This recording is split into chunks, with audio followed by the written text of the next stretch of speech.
मैं एस के अमर विक्रमशिला शिक्षण संस्थान से आप सभी का स्वागत करता हूं। सभी को नमस्ते। जितने भी एकेडमिक में पढ़ने वाले स्टूडेंट हैं और जनरल कंपटीशन का तैयारी करने वाले स्टूडेंट्स हैं, उनके लिए मैं आज एक एटॉमिक स्ट्रक्चर का एक टॉपिक लेकर आया हूं, जिसका नाम है आइसोटॉप्स। आइसोटॉप्स दो वर्ड से मिलकर बना है। आइसो मीन्स समान और टॉप्स मीन्स स्थान। That element whose atomic number is same but atomic mass is different is isotopes। Hindi में कहे तो वह तत्व जिसके Z समान, मतलब Z यहाँ पर परमाणु संख्या को सूचित करता है और A परमाणु भार को सूचित करता है।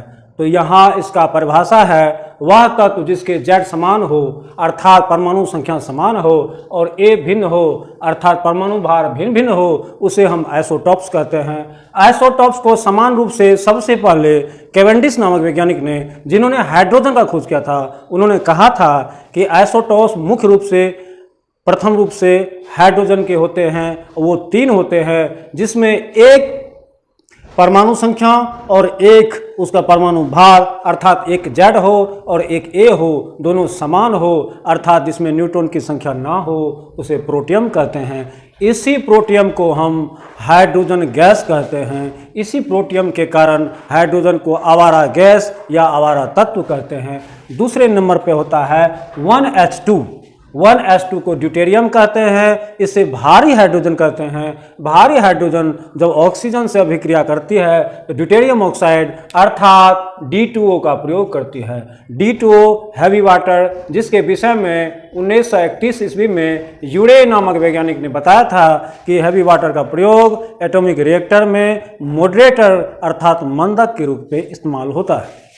उसके बाद नेक्स्ट है ट्राइटियम। हाइड्रोजन के तीसरे समस्थानिक 1H3 को हम ट्राइटियम के नाम से जानते हैं। ट्राइटियम एक ऐसा रेडियो एक्टिव एलिमेंट है जो खास करके रेडियम, यूरेनियम, थोरियम और पोलोनियम जैसे रेडियो एक्टिव एलिमेंट में पाए जाते हैं। और लास्ट में है प्रोटियम। एक ऐसा आइसोटॉप्स है जिसमें न्यूट्रॉन नहीं पाया जाता है। अक्सर हम लोग देखते हैं 10+2 में, CGL में, income tax, raw, CBI, enforcement officer, NDA, CDS और जितने भी ग्रेड B, C टाइप के एग्जाम होते हैं, उन सभी में अक्सर आइसोटॉप्स में ट्राइटियम का जिक्र आता है।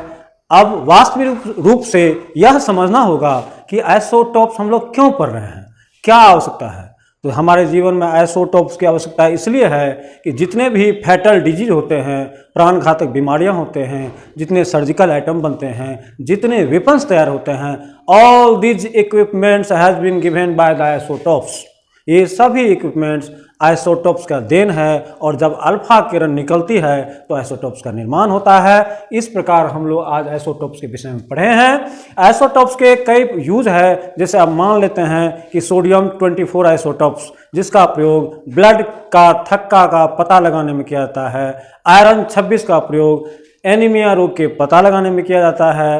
और C12 आइसोटॉप्स का प्रयोग जीवाश्म की आयु ज्ञात करने में किया जाता है। यूरेनियम 235 का प्रयोग चट्टानों की आयु, पुराने चट्टानों की आयु, महाभारत, रामायण, वेद, पुराण, उपनिषद, इन सभी का संकलन करने के लिए हम लोग यूरेनियम 235 और 238 का प्रयोग करते हैं। इस प्रकार से हमें पता चलता है कि हमारे प्रैक्टिकल लाइफ में, वाइड रेंज ऑफ लाइफ में आइसोटॉप्स का अमूल्य योगदान है, जिसे हम भुला नहीं सकते।